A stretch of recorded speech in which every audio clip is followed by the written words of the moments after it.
All right, let's do that thing. Oh, right, members. Item number 1, substitutes nominated for this meeting. We don't have any substitutes, Chair, but we have received apologies from Councillor Courtney, Sheila Hurst and Dr Vickers. Did we not hear that?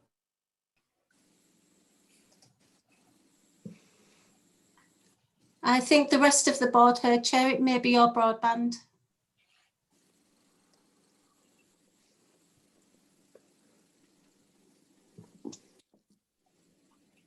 I think we've just lost the chair. Councillor Collins, are you all right to pick up whilst Councillor Raystrick just rejoins?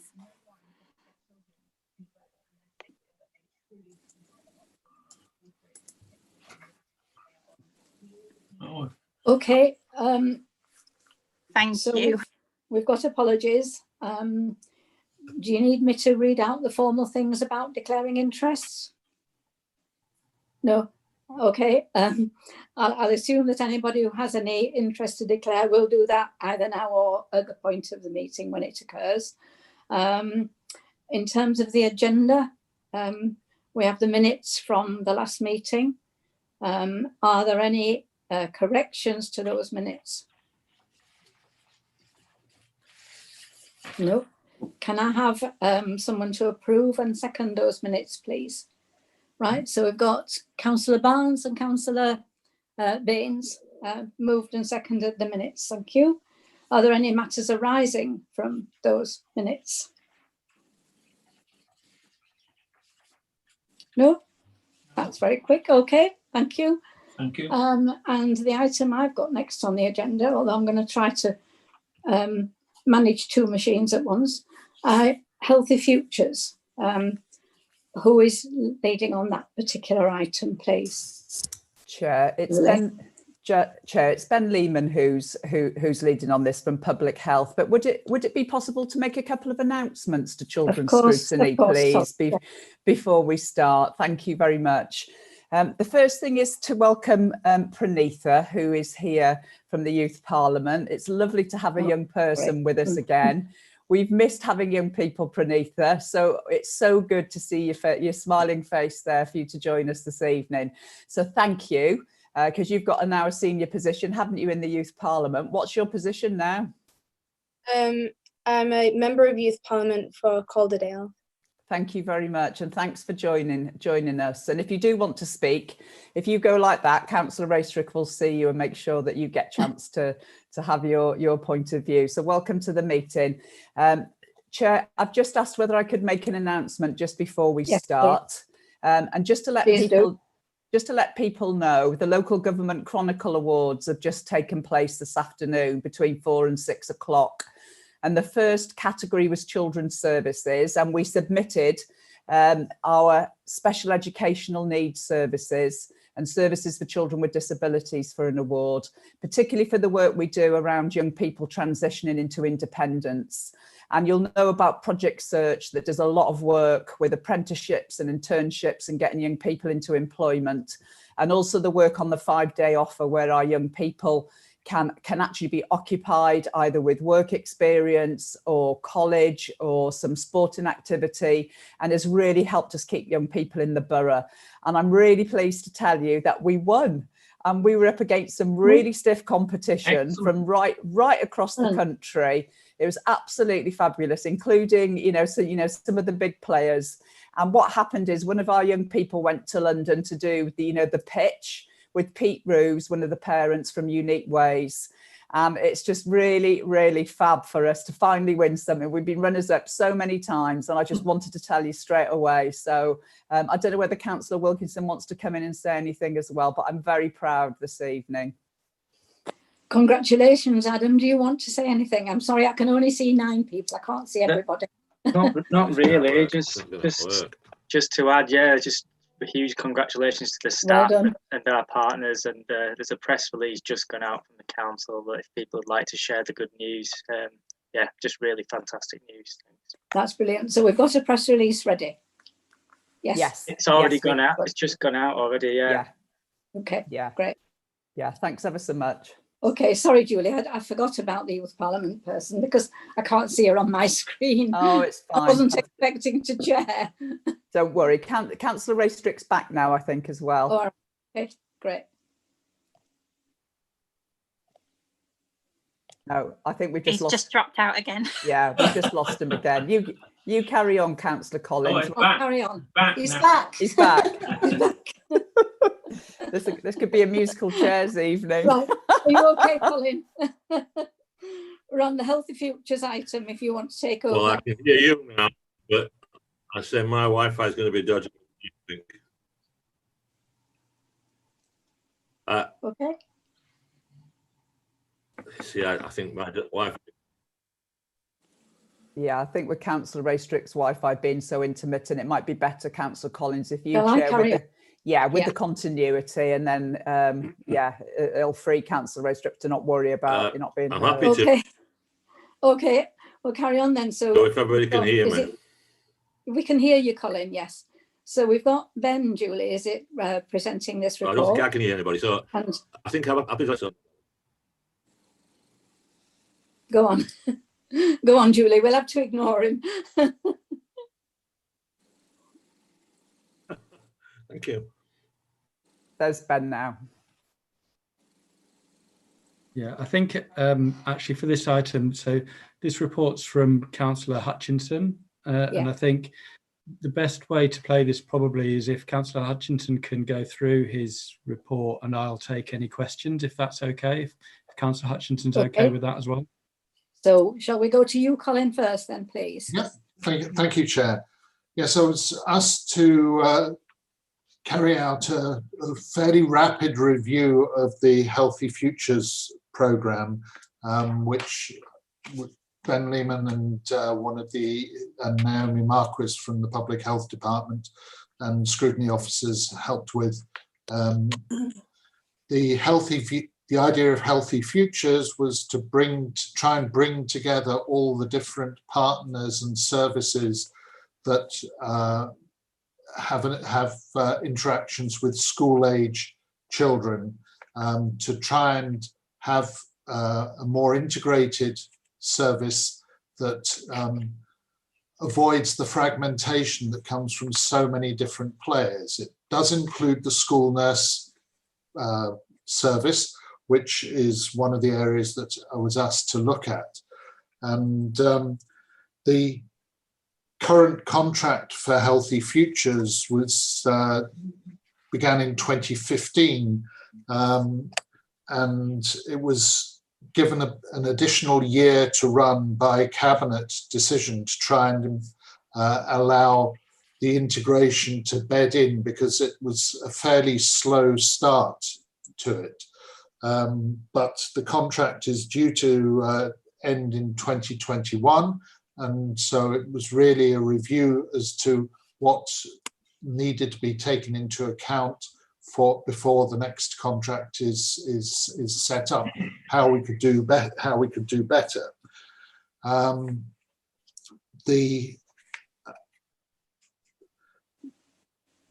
original contracts did seem to be fairly heavily weighted towards output rather than outcomes. And so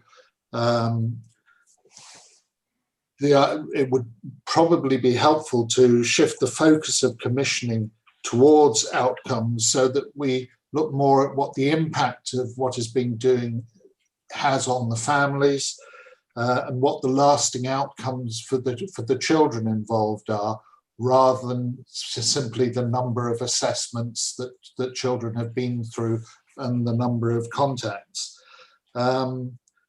It also looks as if there was scope for making it clearer how children and families would shape the development of the service by their experience in going through it. The school nursing health visiting is a mandated service, so all children have to have an allocated health visitor. But school nursing services differ from that. They are not mandated. Indeed, some local authorities have ceased to provide a school nurse service at all. Possibly as a result of it not being mandated, the current workforce for school nurses is only 10 qualified school nurses to cover the 100 schools in Calderdale. So our expectations of the service with its current workforce need to be realistic. But like other areas of many other areas of nursing, the workforce is aging, and so we're very conscious that we need to have build in a pipeline of new nurses coming into the service. Otherwise, it will become more and more stretched. So we heard during the review how the service is taking on staff nurses who are then being seconded to go through the training to become qualified district nurses, with the intention that they will then go on to work within Calderdale to ensure that we're growing our own supply, because nowhere in the country has a surplus of school nurses. A number of recommendations came to mind from this work, and I've outlined them in that report. That Scrutiny may wish to consider whether commissioning of services should be based on clearly defined and measurable outcomes that correspond to clear priorities decided by the Health and Wellbeing Board and Public Health. And Scrutiny could play an important role in challenging suggested priorities. You'll have in the papers that were circulated the child health profile for Calderdale, and there are a number of aspects that are flagged up, that are highlighted there, where children in Calderdale don't seem to have as good an outcome as they may do in other parts of the country. One of those that we've discussed before is oral health, and that young children in primary school seem to have worse dental health than in many other parts in the country. But one of the other things that I noticed was that hospital admissions for asthma are also much, much higher in Calderdale than they are in the rest of England, and and whether that might be there may be a role for school nurses or other elements of the Healthy Futures partnership in trying to encourage and develop better care of asthma in school-age children. One of the other things I noticed in the health profile is that there don't seem to be any measurements for, I know this is outside the Healthy Futures, but I did happen to notice that we have no measurement of the proportion of children at or above the expected level of development for communication skills at the ages of 2.5, which there's no explanation why we have no measurement, but I just noticed that when I was going through the profile. So trying to define what the priorities are for the next Healthy Futures contract seem to be a reasonable thing that we should try and influence. Another consideration was that over the last couple of years, we've had reports from the Director of Public Health on the first 1,000 days of life and on health in old age, but we haven't had a report yet on the health of school-age children, and whether there might be scope for such a report, either as part of the Director of Public Health's reports or under a different cover. The whole idea of the Healthy Futures programme is to try and produce a more integrated pathway for children, so that services are wrapped around the children, rather than children having to be squeezed into whatever different services, different parts of the system will provide. And so we thought that there may be a role of scrutiny in trying to shape that or have an influence on that pathway for school-age children. And as far as the school nursing service goes, we thought that scrutiny may wish to give some thought as to how the greatest value might be obtained from the school nurse service and the way in which it fits with other services in preparation for the next round of commissioning.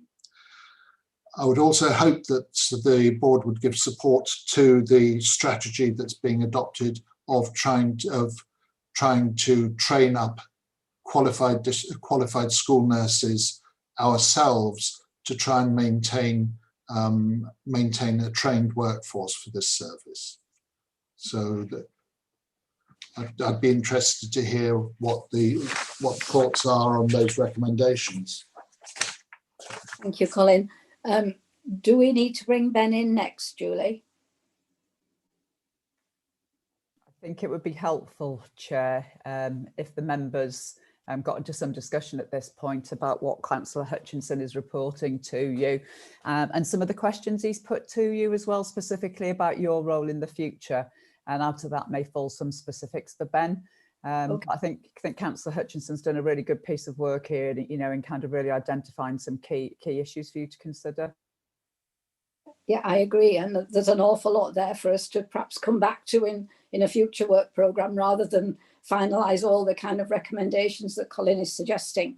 I just feel there's an awful lot in there that we need to probably, as a board, come back to look at what those recommendations might be in terms of the future commissioning of that service. So you'll have to tell me when there are people who want to speak, because I can't see everybody. I've got Stephen. Thanks, Chair.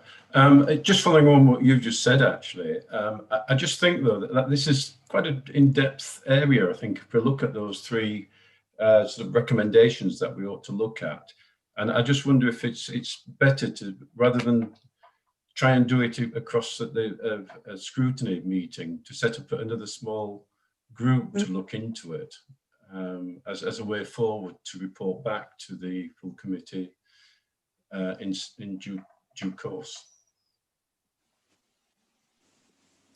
That sounds like an excellent idea, Stephen, because I was just aware that I didn't feel that we could do what Colin was asking us to do in a meeting tonight. So we can perhaps come back to the end of to that at the end of the discussion and see whether or not there is enough interest to set up a small group to come back, having considered what those recommendations are, to a future scrutiny panel. Thank you.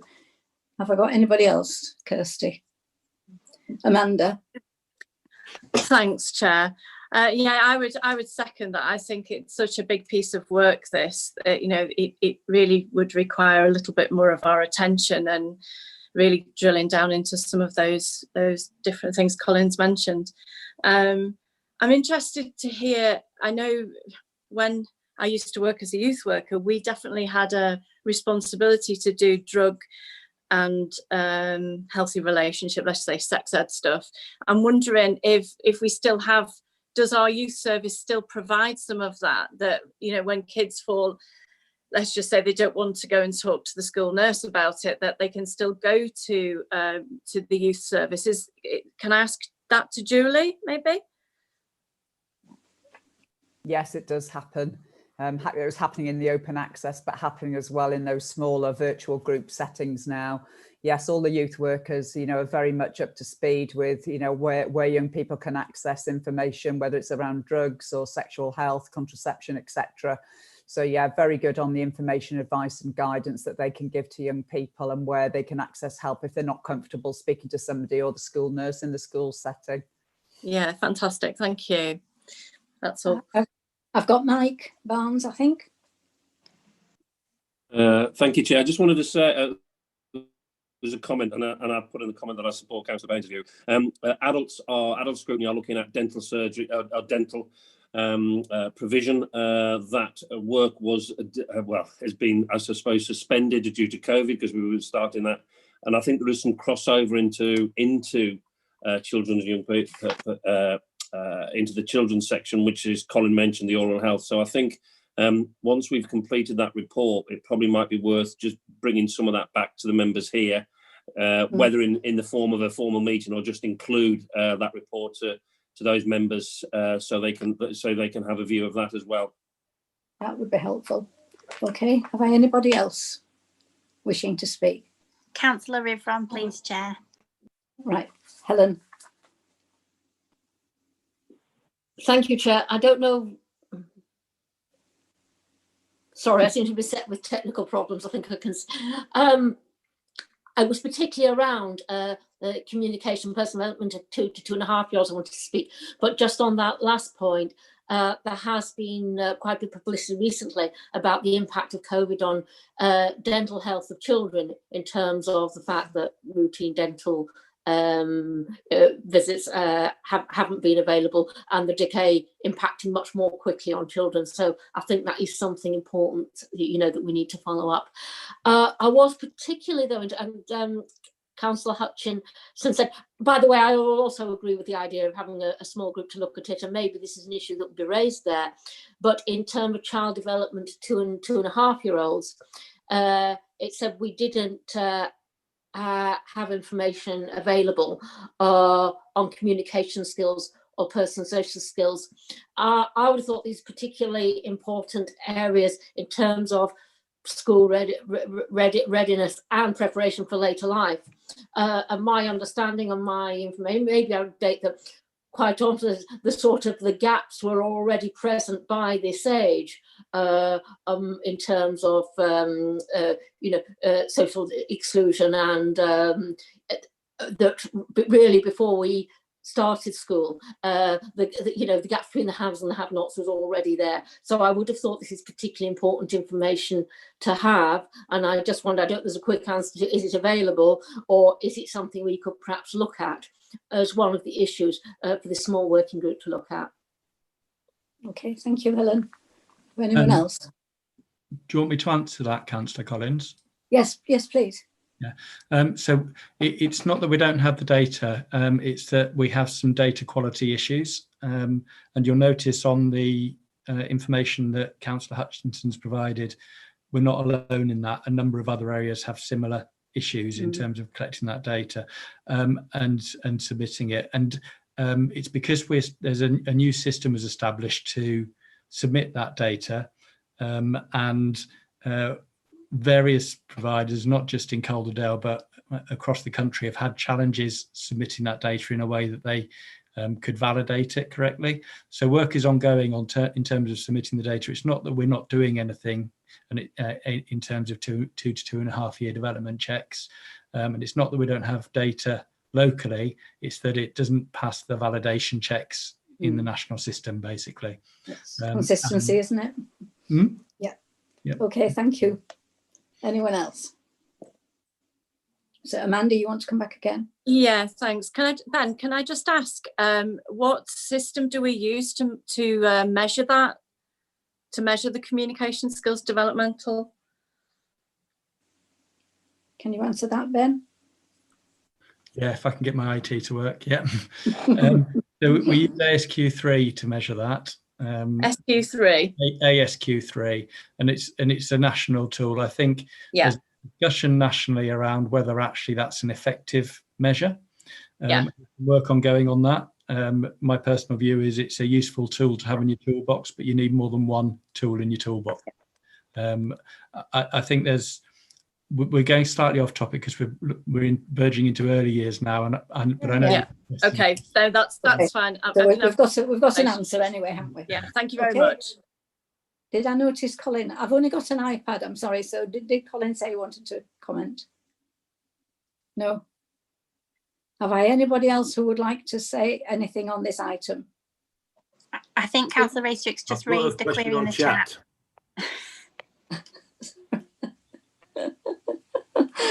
Right, okay. And it was just to So ask Councillor Raystrick what is not. recommendation. It was just to ask what recommendation for what the pinch points and critical areas were. And maybe Right, Ben well, might be able to answer that one, Chair. I think the key thing for me, I don't know whether everybody would agree, is that out of this report, what the Scrutiny Board it seems to be agreeing is that we need to set up a small working group to try and look at what those particular priorities would be in terms of commissioning the service next time round. Does that seem to be a reasonable recommendation to take from the Scrutiny Board? Can I suggest then, because obviously there are items in terms of IT, and would it be sensible then to leave that with Lauren and suggest that Colin and myself talk to Lauren, we then invite, and we try and do it through emails next week? Is that rather than asking for volunteers tonight? Yeah. Okay, I'm assuming you're all agreeing that. Do I need to ask Ben? Do you want to come in on anything at the end of that? A couple of things, I think. First of all, we'd welcome member support with this. We have done lots of engagement with young people, lots of engagement with schools, but we'd also welcome any support and engagement from members on this. So be more than happy to work with you on it. I think I would just ask you to be mindful of the fact that we're a little distracted at the moment. So we just need to think of appropriate timescales for doing it, I think. Okay, well, we'll negotiate that then, really. It's a question of when the deadlines need to be met, isn't it? All right, thank you very much. I'm bearing in mind Howard gets his meetings through in time. So we need to get on to the next item, which is I think according to my agenda, the COVID briefing, which is an oral report. Is that right, Julie? That's right, Councillor Collins. Okay. I'm going to give you the report this evening. Rob Murray's actually on leave this week, otherwise he would have been doing it. I'm giving you the update at this meeting around children's social care. We did quite an in-depth discussion, as you remember last time, on the school situation with the head teachers. So I'm just going to start with early help and just take you through the system and how it's operating at the moment. You've heard before, I don't know if you remember, we had a one of the police officers came with Sharon Field to talk to you about the early help hub and the problem solving team. Just to let you know that is in place now, that we do have police officers, staff from the Youth Justice Service, the Youth Service and the Family Intervention team, taking referrals from the front door where they don't meet the threshold for a social work service, and actually getting in there and doing some really good intensive work at an earlier stage with young people. So it's working virtually, if you like, as the team, but it is in place. And we're also doing a lot of work at the moment in training a lot of early help practitioners in systemic practice. Not the in-depth training of 10 days or something more intensive that the social workers would do, but really helping everybody who's working at an earlier level to understand the approaches and the way we're working with families. And one of our workforce development colleagues who you'll have come across, Leonie Craigie, is leading that with some of our early help staff. And there's a launch happening next week for early help practitioners in the borough. We have seen an increase in the last year in early help assessments completed. And obviously, the more we can get done at that early stage, the better.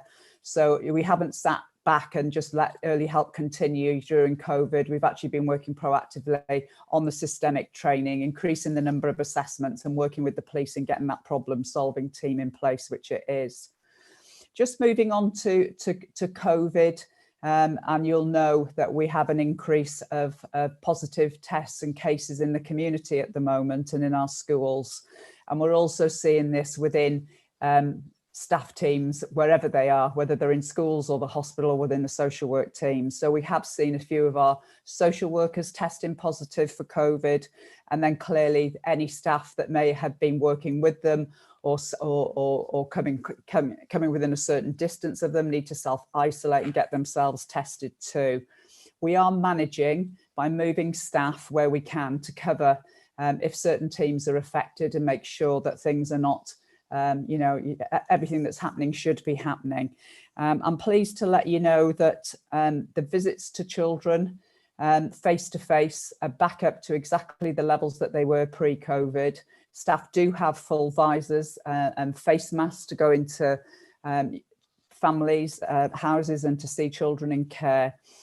So it's good that they're doing that, but clearly by going out and about in the community, they are at risk of contracting COVID, as you're aware, when they do go and see families and do visits to families. So that's something obviously, you know, that we are aware of.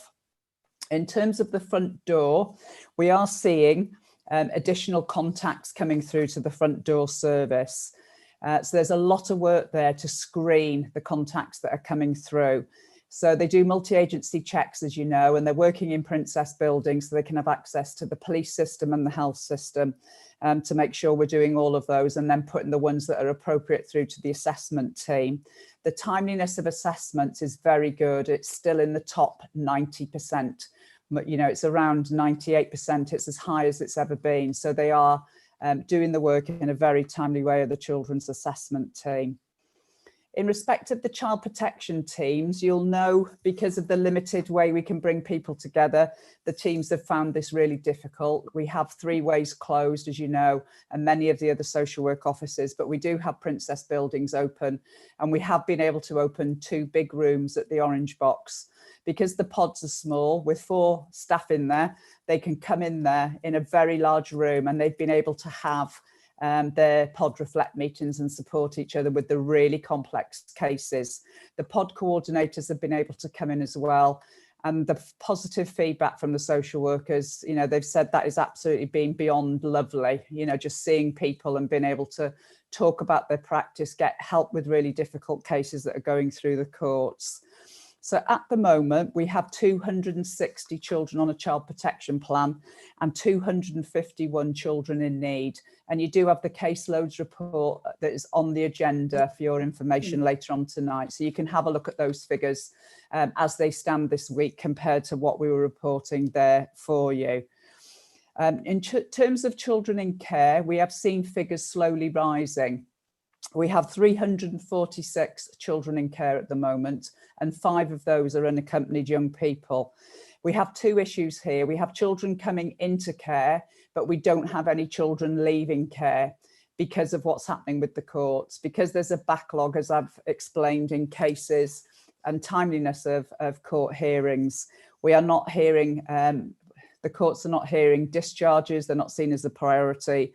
We have children waiting for their adoption orders to be made and special guardianship orders. So there's a real delay here in the permanency planning and the court orders. National issue, big working party looking at this. They're going to put some special courts on to try and deal with the backlog, but it is creating a silting up situation, if you like, where we've got children in care who don't need to be in care anymore. And I think once the court hearings kicking in a more timely way, we'll see some of those numbers, those increase in numbers come down. The good news in terms of children in care is the stability of their placements has really improved through COVID. I reported to you at the time that we didn't have any foster placement breakdowns and we didn't place any children outside the borough during the whole of the lockdown period of months. And what we're seeing in the stats is a real improvement in children's stability. There's less movement, there's less breakdown, and it really feels like people are kind of, you know, really pulling together and trying to support children and, you know, kind of really stick in there through, you know, through some difficult situations there. But it's great to see that stability has improved for our children. Just to let you know, the refurbishment of the children's home, I'm not going to say the name of it because of the geographical location will be announced in the public domain. But you know, we've been refurbishing one of the children's homes. That's virtually complete. Next month in November, children will be returning to the borough from external placements. The work has been done to identify who they are. And we have agreed with CAFM that we will do an invest to save in respect of a project manager to develop more internal provision in the borough. It's something you as a committee have been extremely keen on.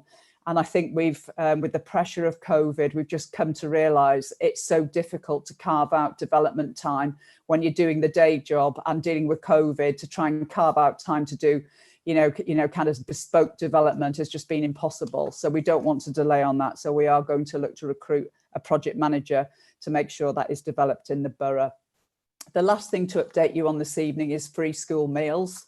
You'll have seen last week there was significant media interest nationally and locally on the situation for children during half term, which we are now in. We do have some money that we have channeled through the Community Foundation, who are working closely with a number of groups to get vouchers out there to the families who need them for this half term. That all came into being over the weekend, and the Peace Hall and many of the businesses are coming forward to really look at something sustainable, so no Calderdale children go hungry during any school holiday. So we're working quite hard at the moment on a press release and a film, and lots of different people being interviewed, including somebody from the Youth Parliament, I think Mungo Shepherd, who you'll know from Ash Green Primary, plus a number of other people, just really trying to get that message out there about what we're trying to do around free school meals. Schools have broken up, as you know, for the holiday, and I think head teachers would be really pleased, you know that we are grasping the nettle, and I'm putting something in place that children won't have to go hungry at all through the holiday. So lots going out on social media about that. I'll pause there, Chair, and happy to answer any questions that anybody has. Thanks, Julie. There's an awful lot in there, so thank you very much for that. We've gone through it quite quickly. There's a lot of positives in there, particularly around things like stability. I'm sure the board will be delighted that we're looking at reopening a children's home, and that we're looking to invest to save and find another one, and bringing children from outside the borough back into Calderdale, which is great. And on the free school meals issue, what's good is that Calderdale is actually looking at that being long term. That is not about this Christmas. That is about something that Calderdale as a council will be trying to, if you like, set up. So I've got some initial things today through, but I think they're kind of draft in terms of press releases. But the more that we can make of that through the press, that would be better. So obviously there may be things people want to ask or people want to say. So any comments from members of the board?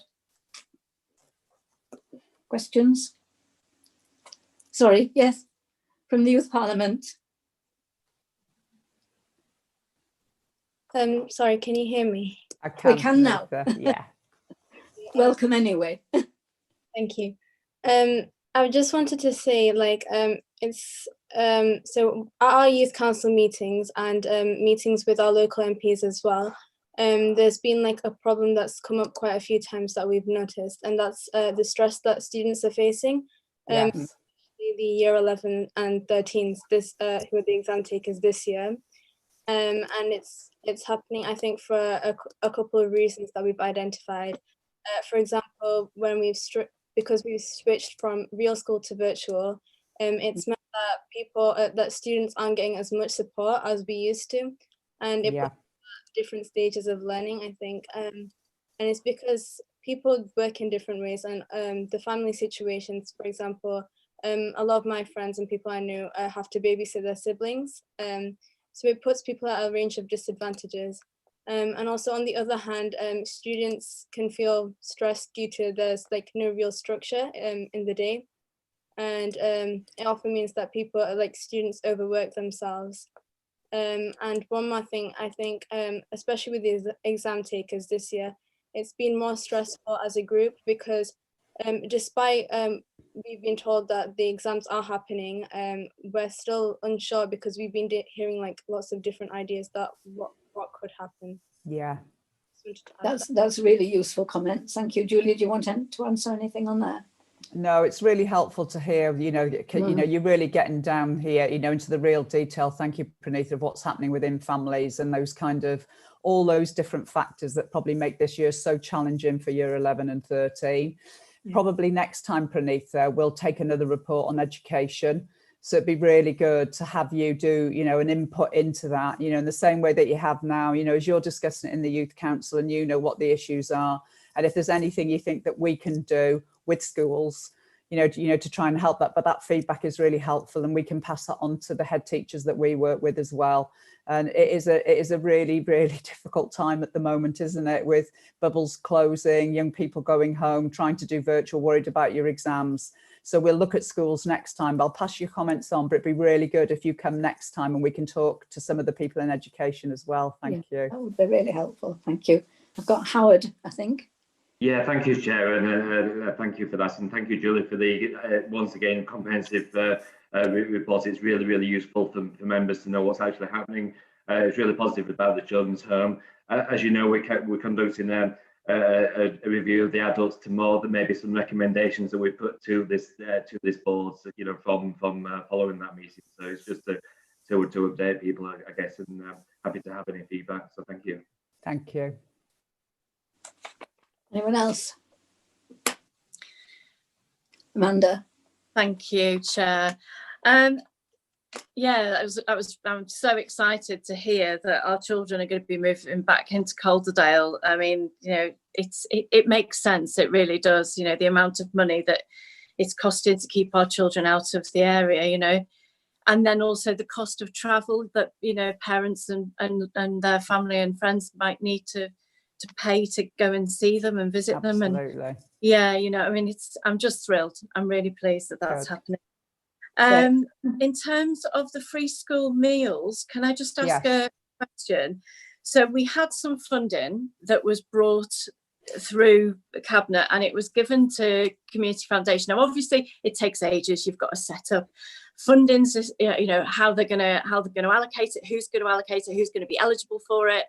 And I'm just interested to know, is this 40,000 new money, or is it something that is the government have said that they're bringing forward now? And in which case, you know, it does take time for this money to actually arrive here, doesn't it? It does, yeah. My understanding is it's money that has been previously raised. It's our money.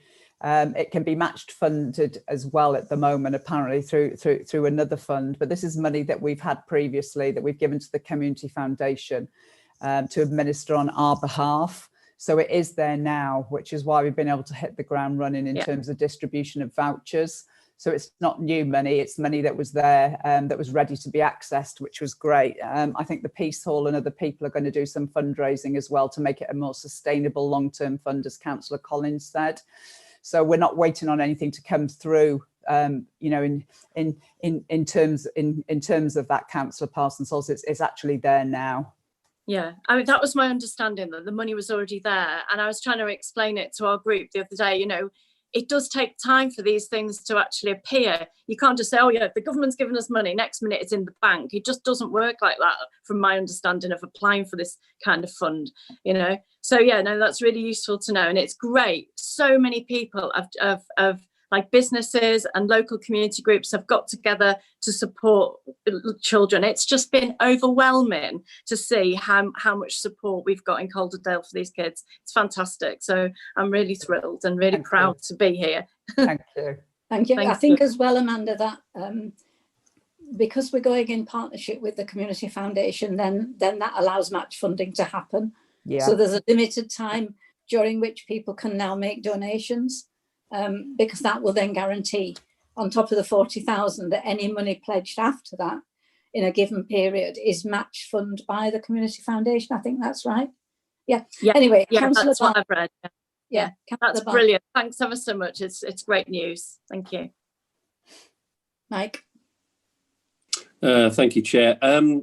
We're moving into with schools going back next week and with the marked increase in cases being recorded, and also there's the change in regard to the provision of virtual learning for schools where there are bubbles. How prepared are we? And did the recent change in the way laptops were allocated, has that adversely affected Calderdale? Do we know that information?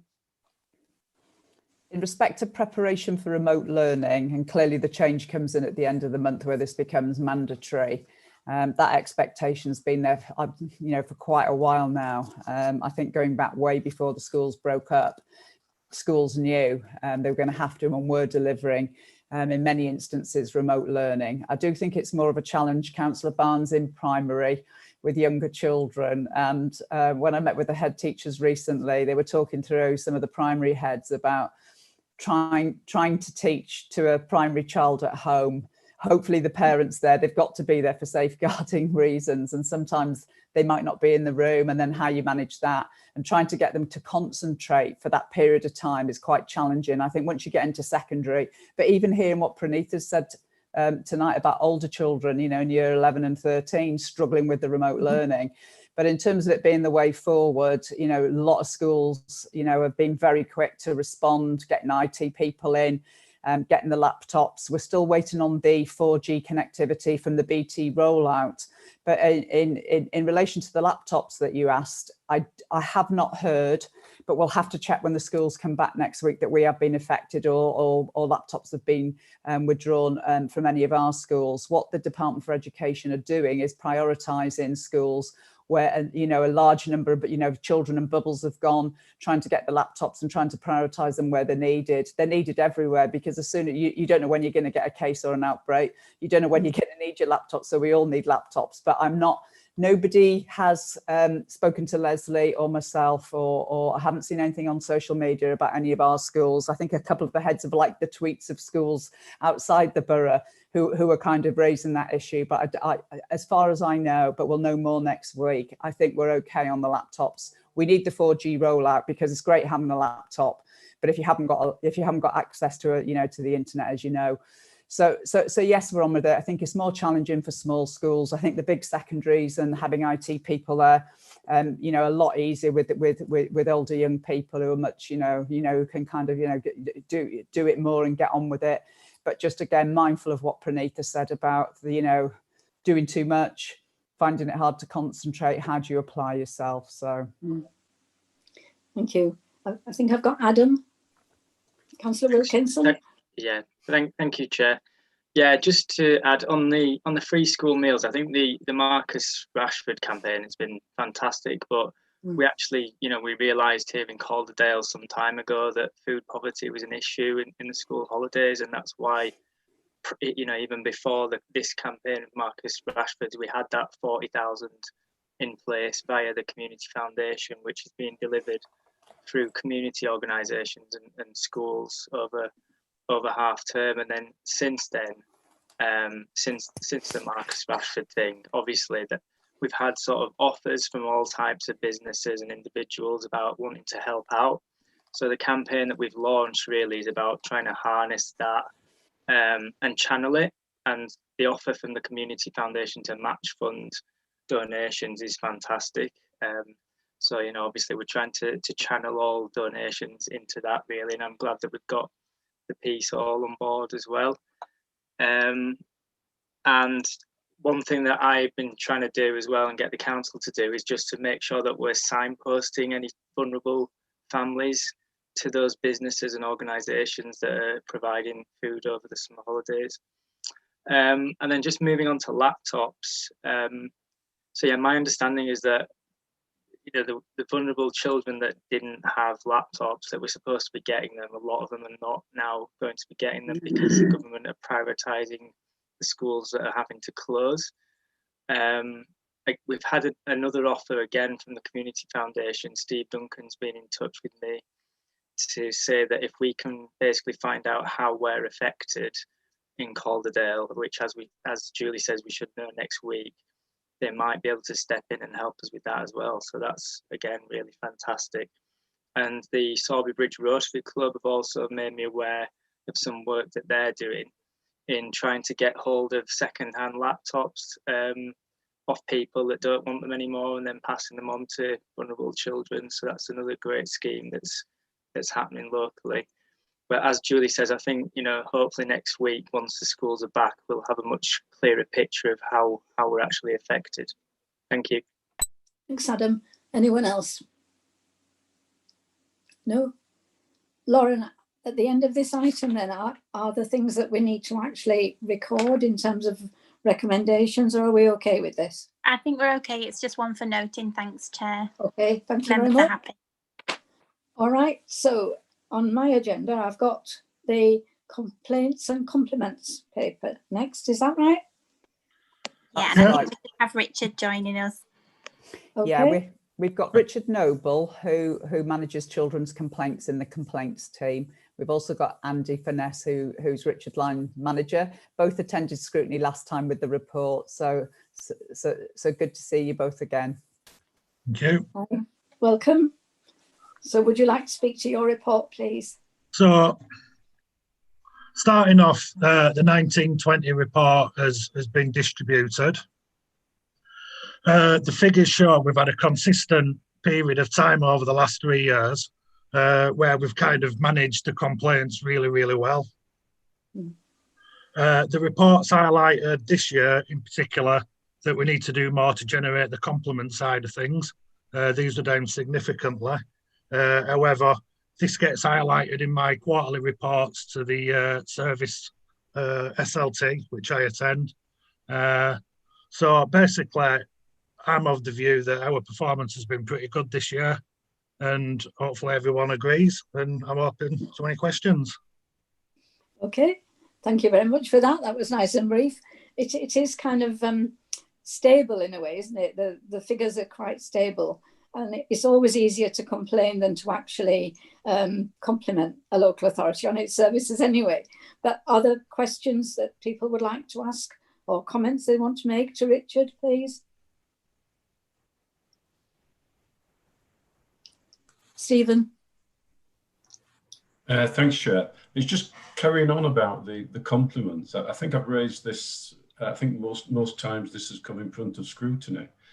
I do think we ought to pay a bit more attention to the compliments, because as you've just already stated, it's far easier to complain rather than to compliment. You know, you just accept, you know, most people just accept that as being good, but this actually demonstrates the good work that's going on by the service. And I think we ought to make more of an effort to publicise some of the good things that we're doing, and not just concentrate, quite rightly, concentrate on when things go wrong.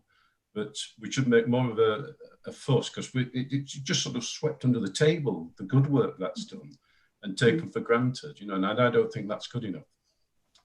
Thank you, Stephen. Colin's going to try and come in now, I think.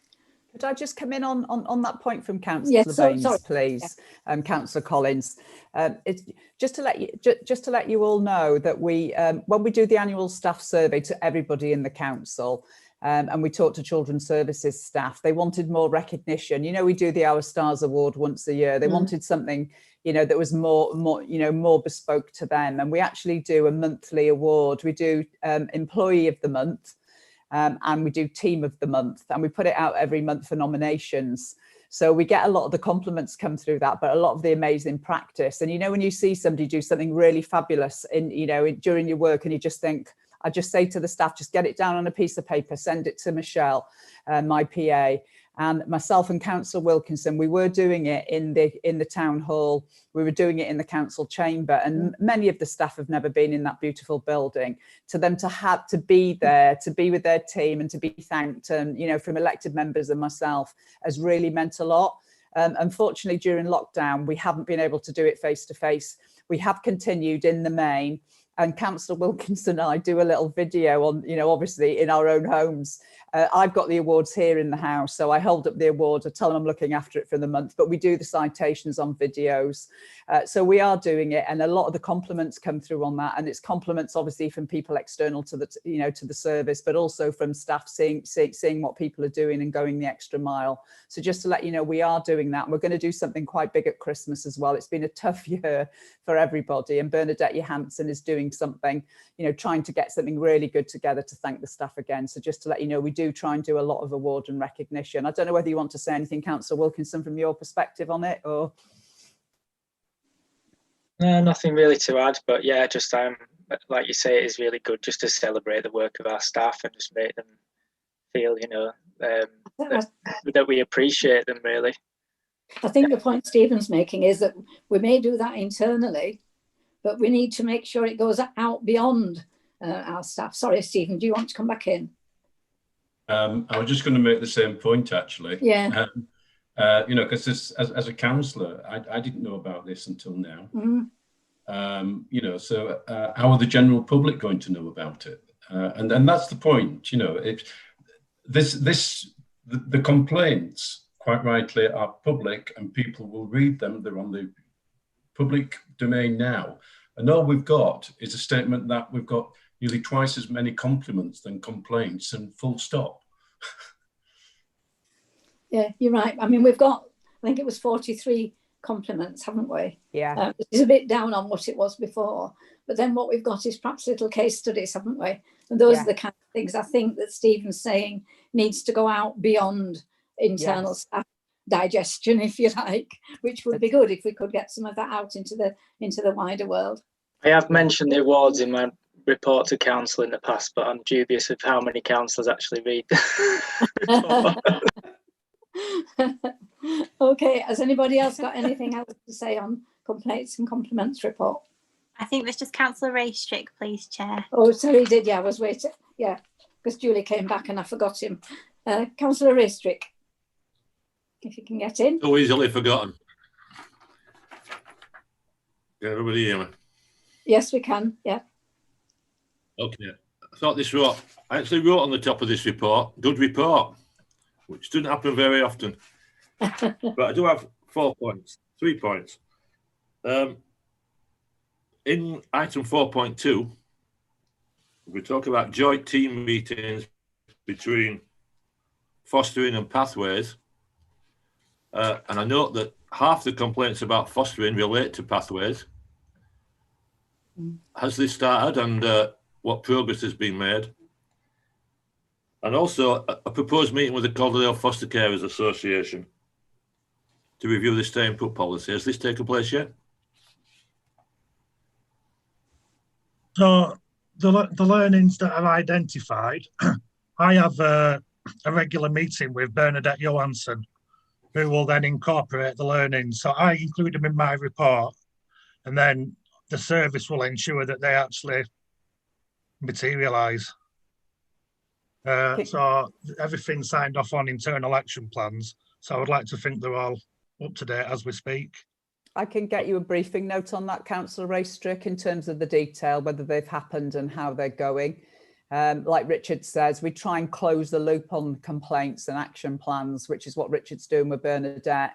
But I'm quite happy to get a bit more detail during the week for you as a committee, and we can send it on for any specific queries you've got around some of those actions. I don't know tonight, I couldn't tell you tonight, but we can find out, and I can do you a briefing note on the pathway and fostering and staying put.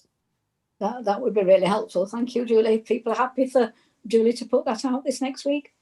Okay, anybody else wish to make any comment or ask a question?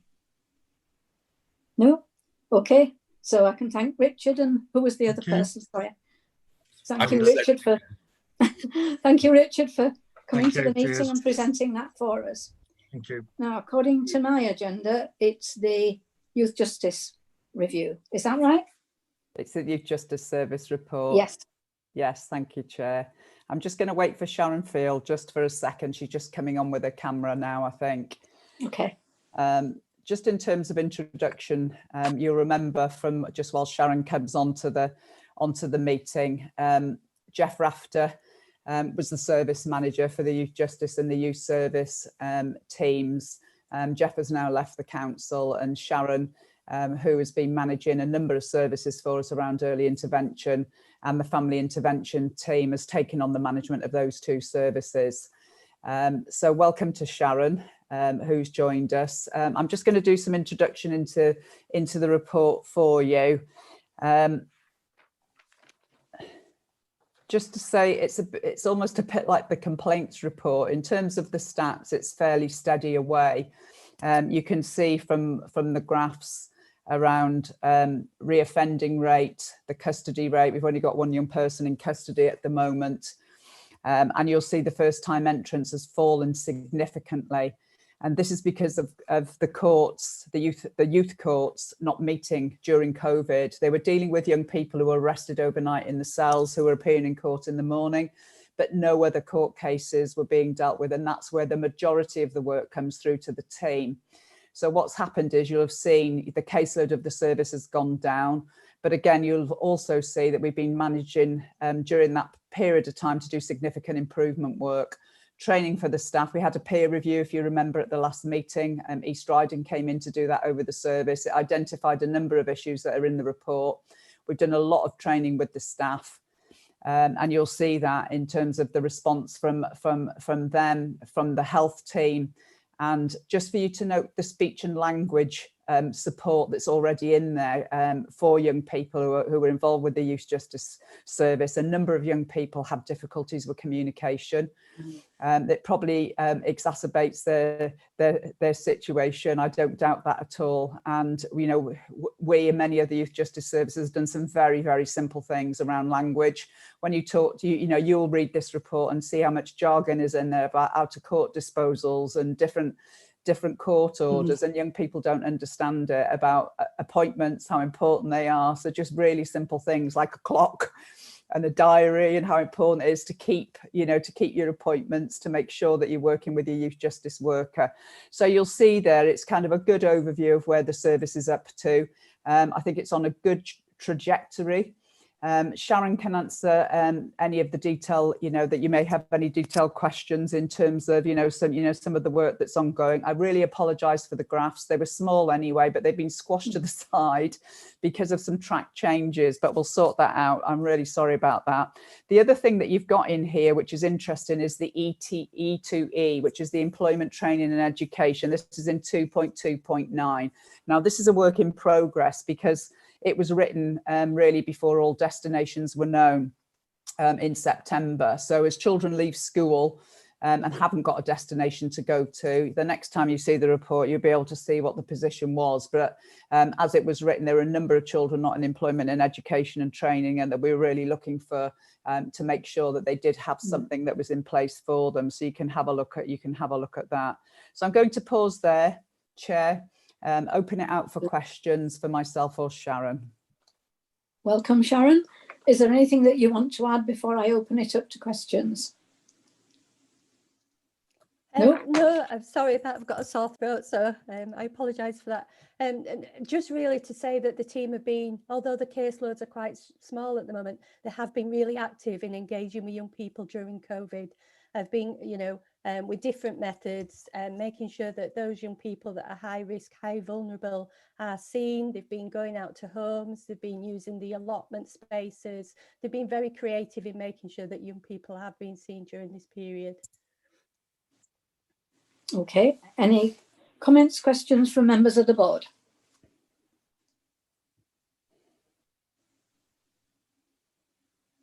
No?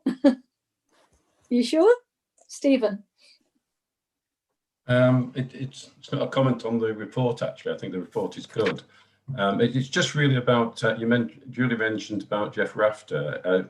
I just think he's been with us for quite a number of years, and I think he's always done an excellent job for our young people. And I just think whether the panel would be happy to sort of mention that's a vote of thanks to him for what he has done. Would you like to put that now? And would people? I'd be happy to propose for us to do that. That's very kind.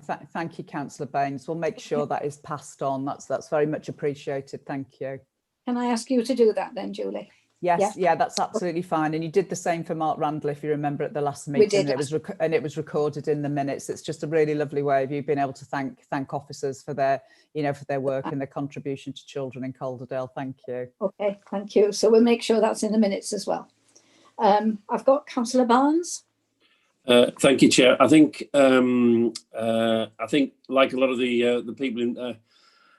A few of the councillors don't understand some of the jargon in these reports as well, as well as those involved in it. I think my comment would be, I think the report is a very promising report. I think the trajectory seems to be going the right way from it. I think the question is going to be how well prepared we are going to be for when the dam is released and and cases are met. And that's obviously going to be the concern and the thing that we need to look at, because as the court backlog is addressed, it is going to lead to spikes or potential spikes, and we can't assume it's going to be an even flow of cases being into us. So we just really need to be doubly prepared, I think, to accommodate that. Yeah, thank you, Councillor Barnes. Yeah, just to assure the members, we are ready in terms of the staff, and we haven't reduced the staffing within the Youth Justice Service, but clearly the caseloads have reduced. So as I've said, a number of staff are supporting the problem solving team at the front end, and one of the staff has moved to help in another team of Sharon's. So we're making best use of the resources that we've got, leaving obviously the core of the youth justice staff there to deal with particularly the statutory work. And as it starts to increase, we can pull on those resources and, you know, make sure that we can meet what comes through. What you'll see from the reoffending is we've got less offenders offending more. So we're quite concentrated in what we're doing with a smaller group of young people. And we have got some very experienced staff in the Youth Justice Service who've been there a long time, and the structure, there's a couple of managers in there. There's also some advanced practitioner, senior practitioner type people who've been and kind of live and breathe youth justice work. So I haven't got any worries about, you know, if things started to rise. I don't think they'd rise immediately because it's got to drip through the court, as you said, Councillor Barnes, but when it does, I think we've got the resources to meet what's required. But I think it's good that we're aware of that, really, the point that Councillor Barnes raised, because it's come at a strange time, this report, hasn't it, really? Yeah. We're kind of in an unreal situation in a way, with the cork in the top of the bottle. Yeah. I've got Councillor Raystrick and then I've got Councillor Blackburn, is that right? Thank you, Chair. I have just 3 or 4 points. One, when did the improvement board start? When do we expect it to finish? I noticed the speech and language therapy and having a transformational effect, and you're attempting to recruit an educational specialist. When are we doing that? What's the time scale? And while I've still got a connection, of the 9 young people that were currently looked after that were on the current caseloads, how does that split down by placement, if that makes sense? It makes sense. Whether we've got the answers to hand, I don't know. I've got some of them, not all of them. I'll give you a starter for 10, then Sharon can chip in, and anything else I can't answer, I'll find out for you. The improvement board came into effect immediately after the peer review was undertaken by East Riding. We took a report to the Youth Justice Board. I chair that board. It has got a number, it's got a lot of partners on it, and it's actually got a councillor on it, you know, in terms of the HIMAT delivery as well. We took a report there. Sharon, you'll have to correct me. I think it was January. Or was it last year? January. And I put the improvement board into immediate effect with Councillor Wilkinson actually at the beginning. And I've got to say, to be fair to Councillor Wilkinson, it's such a technical area. You know, this report, when you're reading it with the jargon, unless you're steeped in this world, it doesn't really make much sense to you in terms of what we're talking about. So Councillor Wilkinson came, kind of assured himself of what was going on. I've been chairing that board ever since, really on a monthly basis. The last meeting was a really great meeting to chair because it's come on such a long way in terms of the training, where the managers are at, where the staff are at, you know, and kind of, you know, the positivity that you can see in the report, you know, with Sharon leading them as well, you know, through the last few months. So I don't think it needs to stay there forever. We're gearing up for an inspection as well. We haven't been inspected by Her Majesty's Inspectorate of Probation for a long, you know, well, not a long time, it's 5 years actually. We were inspected 5 years ago.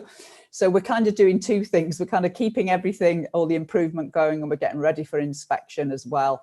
We've done a lot of work on outcomes, and the performance that you've seen tonight in the improved report around employment, education and training has come from that work. So it's not going to carry on forever, but probably a couple more meetings to make sure it's absolutely on track. In terms of speech and language, I'm not sure. I'll see whether Sharon knows the answer to that, and I'll come back to it. In terms of the education specialist, we have little pots of money here and there, and we need an education specialist within the yacht. If you look at the E2E, we've said that is a real priority area for us to have somebody who actually is an education person, who understands the world of education, to knock on the right doors and open the right provision. We also need somebody on education in the front door. So Rob Murray's leading on this now. He's identifying all the little pockets of funding. We think we could probably go for 2 posts, not full time, but straddling either ends of the week and crossing over, so we can make sure the front door's got the education input and the Youth Justice Service has as well, and straddle across the service. So I think the job profile is done. We're pulling the money and the pots together, and then the adverts will be going out. Is that right, Sharon, as far as you know? Yeah, so the role profile for the educational specialist in Youth Justice Service is done, and that's just going through to VRG for approval for grading, and then approval for recruitment. Okay, thank you. Just in terms of the looked after children, every youth justice service in the country picks up the looked after children that are in their area. We never hand over the social work responsibility, as you know. So if we place a child in Hertfordshire, we go to Hertfordshire. If Hertfordshire place a child here and they commit a crime, our Youth Justice Service picks it up. So it's slightly different with youth justice. So some of these looked after children may be Calderdale children, but probably the majority of them are not. I can check the figures for you to see what the placements are. I would, if I had to guess, from the top of my head tonight, I would tell you most of them are residential. Because of the number of private providers in the borough, because of people placing children from outside Calderdale into the borough, a number of them are offenders, and they've been picked up by the Youth Justice Service. But I will see Councillor Racer if we could get you a bit more detail on the placements. I wouldn't think many of them were in foster care. When you're an adolescent committing crime, you may not be living at home, you're out of your own borough, you're more likely to be in residential than fostering, but I will check for you, and we should be able to definitely identify for those who are our children where they are placed as well.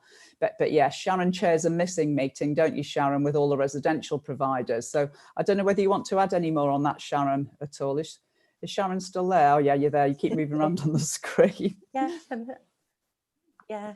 So in part of my responsibility is to lead on the missing, so young people going missing within Calderdale, and that's Calderdale young people and young people placed in Calderdale, and liaising with all the providers, so the private providers, just to kind of review missing procedures, making sure that we're all working in line, that they're working to Calderdale's policies and procedures around reporting missing.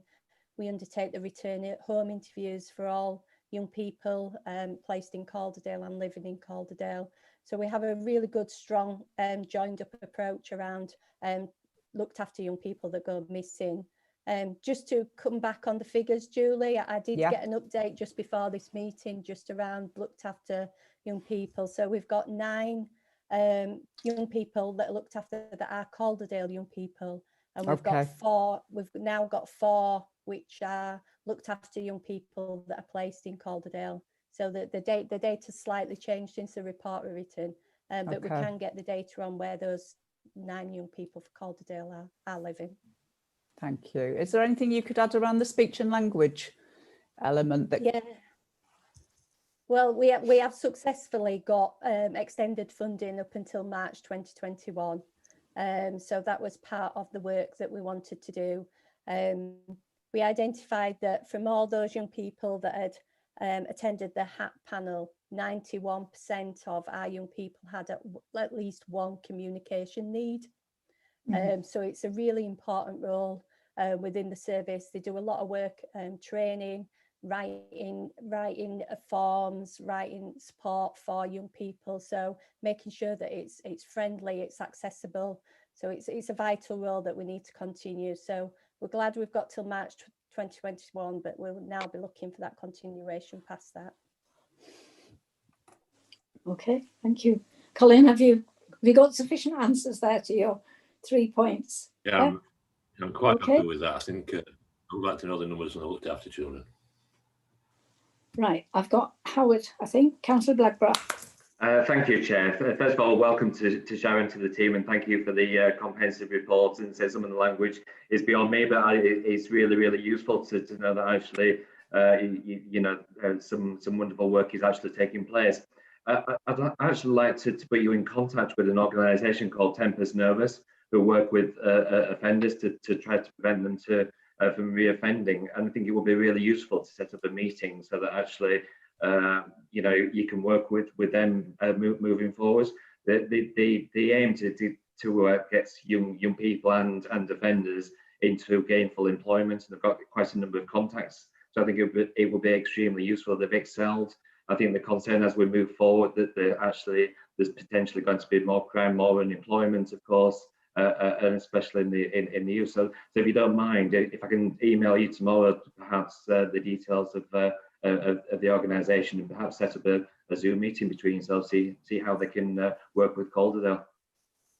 Thank you very much, Councillor Blackburn. Thank you. Anyone else wish to make a comment, ask a question? No. Thank you very much for that, Sharon and Julie. Thank you, Councillor Collins. Thank you, Sharon. Doing quite well. Now then, quarterly report, which we tend to get to at about 8 o'clock and ignore a little bit. So we've a little bit of time to have a look at this. That I think it's Bernadette who usually produces it, isn't it? It is. Yeah, it is, Chair. What you agreed, if you remember at a previous meeting, is to have this now every 4 months. So you get it 3 times a year. And it's always good because you're looking, you know, I've given you the current figures tonight, but you're looking back, you're looking at the national comparator. And clearly the important thing for you here is to be assured what we're doing around vacancies, caseload caps, etc. For those of you who've been around a long time, you know, this is a real assurance mechanism for you that the service is being safely managed, that things are, you know, reasonable in terms of caseloads and support for the social workers. So it is an important report for you. You have had social workers at Scrutiny previously, and maybe in the current climate, maybe next time the report comes, move it up the agenda and actually have a couple of social workers to talk through with you as well, how it feels for them in terms of the support they're getting. You know, it's always good to hear it directly from them, isn't it, rather than third hand from me or Bernadette. But I must say Bernadette's got her fingers on the pulse, as you know. But I usually take the questions, Chair, if there's anything on this. So I'm more than happy as we've got time for any questions. I think that is a useful suggestion, because I'm very aware that we quite often have this at the end of a very long agenda, and we tend to just kind of go over it far too quickly. So I think it would be a good idea next time to have some social workers along to talk us through that. Colin, did you indicate you wanted to say something? Colin Raystrick, Councillor Raystrick. Yeah.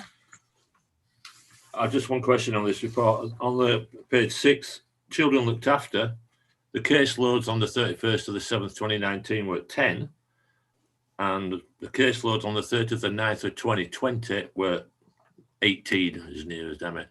That's an 80% increase. Are we worried about this, or are we not worried about it?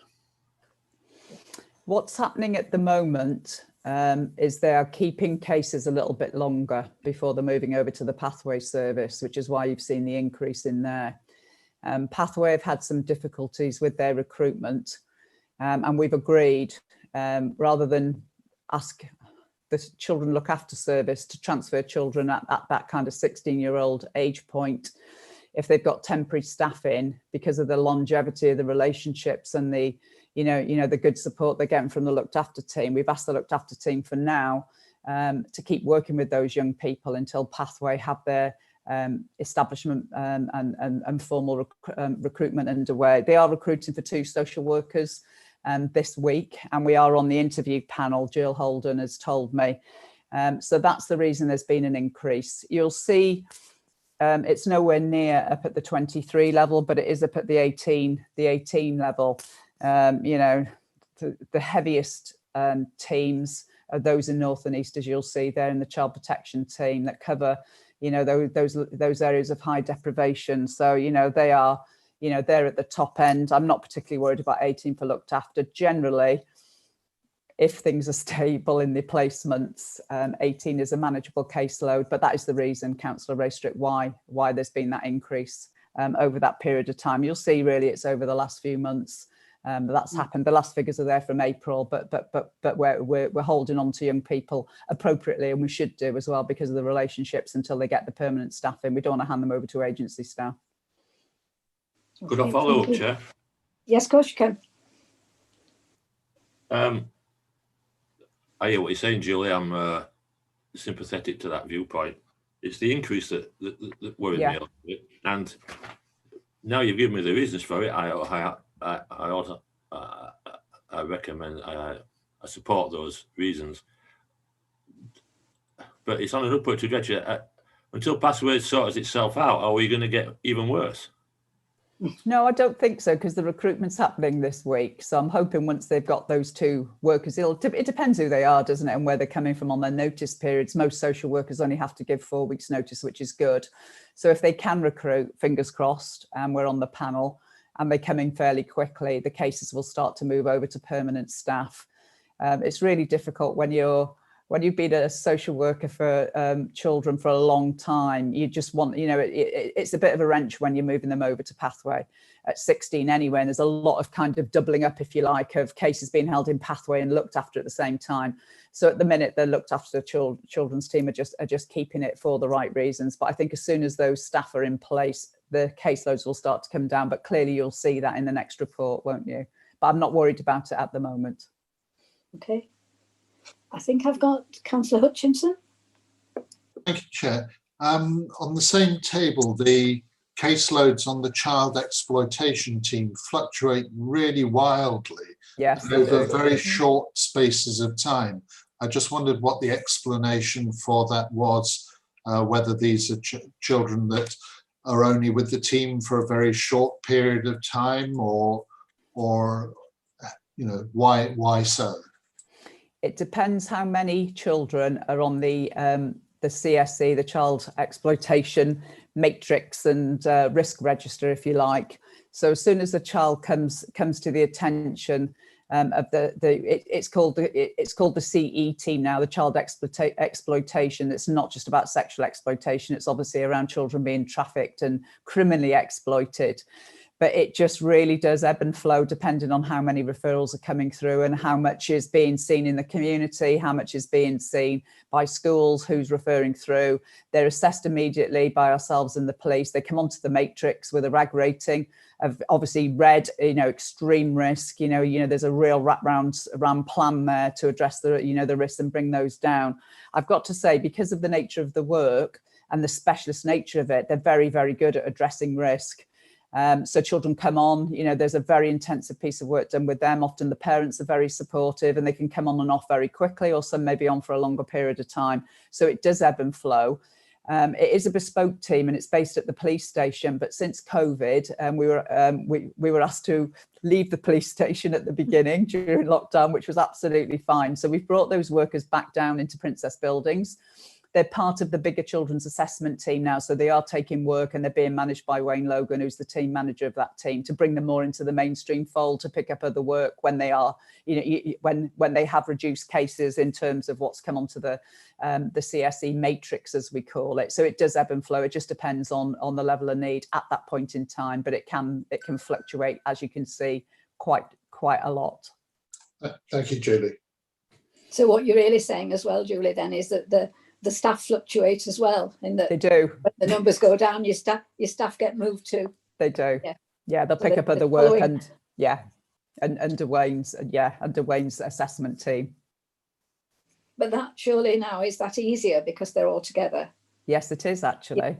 Yeah. And I think we're at the point, after during COVID, I think afterwards, of looking at what we've got, and actually, do we say, in terms of those specialist skills, it'd be good to expand them more generally in the team as well. I think it's really good to have, a small nucleus of team working with the police, working with PACE is the organisation that work with parents. So it's really good to have a bespoke service, but clearly there's only a couple of people in there. So it'd be good to broaden it out a bit more broadly in terms of skilling up some of the other workers as well within the service. Okay, thank you. Got Howard, Councillor Blackborough. Thank you, Chair, and thank you for the report, Julie. It's always good for the explanation to go behind the facts and figures. I guess some comments, I guess, in relation to how we're likely to see an increase in the number of children looked after once we come out of this period, and that we're capturing all those that really do need our care and support. Really, and I'm sure you are. I'm sure the teams are doing everything possible. But of course, families are dealing in very stressful times, being on top of each other. So it is a slightly concerned that we're not capturing possibly enough. I clearly don't want the figures to increase, but clearly it's about the young people, of course.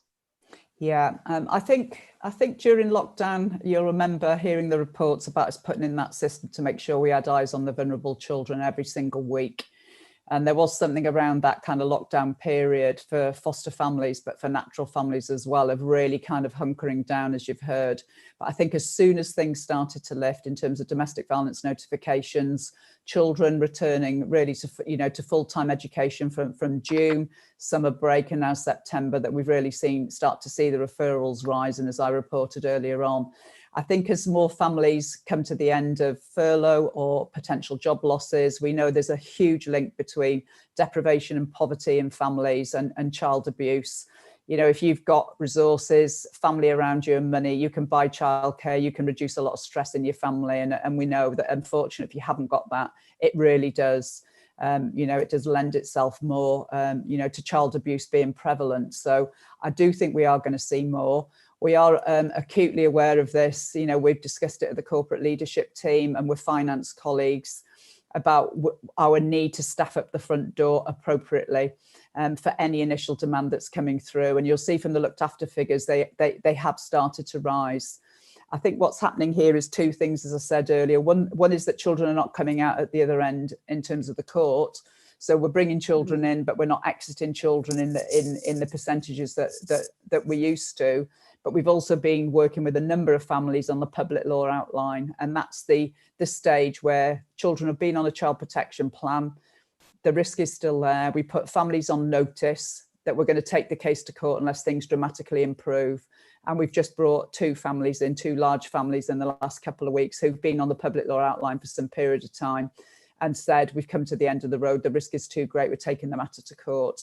So I think the report sets out for you how we do manage that. Things come to Gateway panel. That's got a number of managers on it in terms of the looked after service, but also the social work teams. It's got legal advice. It's got the virtual school and other people as well to say, are we making the right decisions about the right children coming into care? Rob is a relatively new assistant director, but he has been observing all the panels, looking at how they're working and making sure in his view, as assistant director, that they are robust. So I do think we are going to see an increase and a rise in children coming into care. Some of that comes back to our having a lot of our own provision in the borough. We don't want children leaving Calderdale. So recruiting foster carers is a huge priority for us. We're just actually doing a new recruitment strategy now. It'd probably be good for you to have a look at that with the fostering action plan at some point. That if you remember from your review, that would be really good to have back on at some point. And also the residential provision and the investment there. So, we're in a good place. Obviously I'm in regional meetings and I know what's going on nationally. There's a significant rise in children coming into care across the country. But in terms of the way we're managing it, you can see from this report, as ever, we are responsive, you're supportive, we put the resources where they're needed, we keep things safe and manageable, we're open and transparent with you about where we're at, and if things were rising dramatically and we couldn't cope, I just know we will put the resources in there because that's what we do. Okay, thank you, Julie. Okay. Right, now the work programme, I have to admit, I didn't know I was going to be chairing this, and that is the one document that I have not got. Would you like me to come in, Councillor Collins? Please, yes. Yeah, please, so Laura. just to say it's a little bit out of date since we circulated it to members. Both Councillor Raystrick and Councillor Collins are due to meet with Julie's Directorate Management team in November. I have made some amends. Members will be aware that the schools data usually comes around March time each year. I've spoken with Leslie, who's the new interim assistant director for education, and she said although there won't be a comprehensive report like there normally is due to the pandemic, there will be some early years foundation data to come. So we've scheduled that in. I'll update it and I'll send it round to all members and officers. And just to say that, as always, welcome any areas for consideration or from members. Is that okay? And for the next meeting, we've got a fairly thin agenda, as I remember, haven't we? We have, yeah. There are some things. Presumably we'll have COVID, won't we? Yes, we will. Yeah, that's still a monthly briefing if members are happy. Yeah, I think if we do an update, Chair, on COVID in schools next time, it'd be really good if Pranitha and the Youth Parliament could do something on that. Clearly they're discussing it in their meeting, but to bring something to be part of that discussion next time would be really good. The pathway report is on there to bring that back and to give you an update. And I think if we talk through with you and Councillor Raystrick when you come to my management meeting, I think it'd be good to have the fostering action plan and review on there at some point. And I think you've asked, was it the early years action plan? Is that just going to be circulated, Lauren, to people in terms of the peer review? I think Leslie said it was due to come back for December, but I'll double check and I'll send that round. If I may, so, sorry, go on, Colin. If I may, what Julie just said about fostering 2 minutes ago, I really sort of made me fall off my seat, really. I think, although it's a recurring theme, it's still obviously somewhat problematic, and we need to be looking at having another look. If there's going to be a new recruitment strategy, I'd like to see what it is. Yeah. Okay, so are members happy that Colin and I are talking, as we said, to the senior leadership team before the end of November, aren't we? We've got a date now. Yes. So that will allow us to kind of look at what your priorities are and to try and sort out then what the programme might start to look like after Christmas and beyond. Thank you, Chair. Is that okay? Are members quite happy that we just do it that way around? All right. So thank you very much, everybody. Hope we managed to get through, I think. Thank you, Chair. And thank you very much, everybody, for coming along. Well picked up.